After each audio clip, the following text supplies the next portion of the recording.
Welcome to Race Weekend Update. I'm your host Mike Lofquist, and for the 3.5 viewers who watch this show every week, I'm sorry we're late, so let's get right into the news. Carl Edwards finally prevailed late Sunday night in the Food City 500 at Bristol Motor Speedway. The race was delayed almost 5 hours, but it wasn't much of a surprise as the chance of rain was 100%. The race drug on into the night and eventually finished under the light. The end of the race was especially strange as a flagman bumped the manual override switch and turned the caution lights on by accident with less than 3 laps to go. Edwards had pretty much checked out though and was leading by almost 4 seconds at the tricky half mile. The 4 teams were extremely dominant and finished with 4 drivers in the top 5.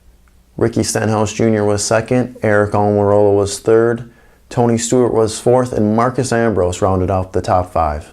The Cup Series is back on track this weekend at Auto Club Speedway in Fontana, California. In this week's Danica update, she actually wound up 18th after an eventful race which included hitting Clint Boyer after spinning the tires on pit road. She was actually the second highest finishing Stewart-Haas racing driver after Kurt Busch and Kevin Harvick had issues. But that of course didn't stop any members of the juvenile genitalia measuring party from posting a video on YouTube titled How Other Drivers Really Feel About Danica Patrick. It's basically a bunch of radio transmissions cut together to make Danica look like she's incapable of driving. It's time for everybody to just stop and grow up. She's not the most talented driver in the field, but most of the people who she's racing around aren't that talented either. She's bringing valuable sponsorship money to a series that seems to be having trouble filling the sponsorship requirements for even some of the top drivers. This is really just a bunch of men scared of one woman. I mean, really, how small is your man sausage that you're worried about one marketable female driver? In more positive Cup-related news, a group of Reddit users is trying to put together a sponsorship for Josh Wise in the Sprint Cup Series. So far, the group has only raised about $2,000 with a goal of $50,000 for an entire car wrap. They've even started a design contest and some of the entries look pretty good. Wise even took to Twitter to acknowledge the group's efforts. As always, there's a link in the description if you're interested in helping sponsor a Sprint Cup Series car.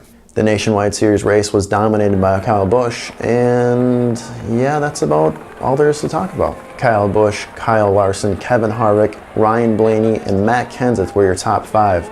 Well, look at that, one Nationwide Series regular in the top 5. The Nationwide Series will be getting pummeled by the Cup regulars this weekend at Auto Club Speedway in Fontana, California. James Stewart dominated the main and Monster Energy AMA Supercross at Ford Field in Detroit, Michigan this weekend. It was Stewart's 3rd win of the season and is the 48th of his career, tying the GOAT, Ricky Carmichael, for 2nd all-time. Stewart was out to a dominating lead by the halfway point of the race, leaving Ryan Dungey and Ryan Villopoto to duke it out for 2nd place. Villopoto held this spot, finishing 2nd. Dungey was 3rd, followed by Short and Barcia, who rounded out your top 5. Next Saturday, Supercross heads to Toronto for the 12th stop of their 17-race schedule. The NHRA was back on track this weekend at the Gator National. Top fuel was of course run by Doug Coletta, who eliminated Antron Brown in the final after he spun his tires early in the race. Funny car, Robert Hight beat his father-in-law, John Force. It was actually quite the turnaround for Force, who struggled in qualifying, ending up with the 16th seed. The NHRA Mellow Yellow Drag Racing Series continues in 2 weeks at the Strip in Las Vegas. Formula One finally kicked off the pointy car season with their season opener in Melbourne, Australia. It was the first time to see the new rules package in race conditions. Nico Rosberg dominated the event, pulling away by some 20 seconds. Daniel Ricciardo, in his first race for Infinity Red Bull Racing, finished 2nd, but at the end of the event it was revealed that he had been disqualified. The FIA claimed that his Red Bull racing car continually crossed the 100 kg per hour fuel flow maximum. But of course, in typical Formula One fashion, Red Bull is claiming that there is no way this could be true and that the sensor that the FIA mandated for the teams was faulty. Red Bull Racing has already appealed because, of course, Formula One politics. This shuffled the order a little bit, giving Kevin Magnussen in his debut a 2nd place podium finish.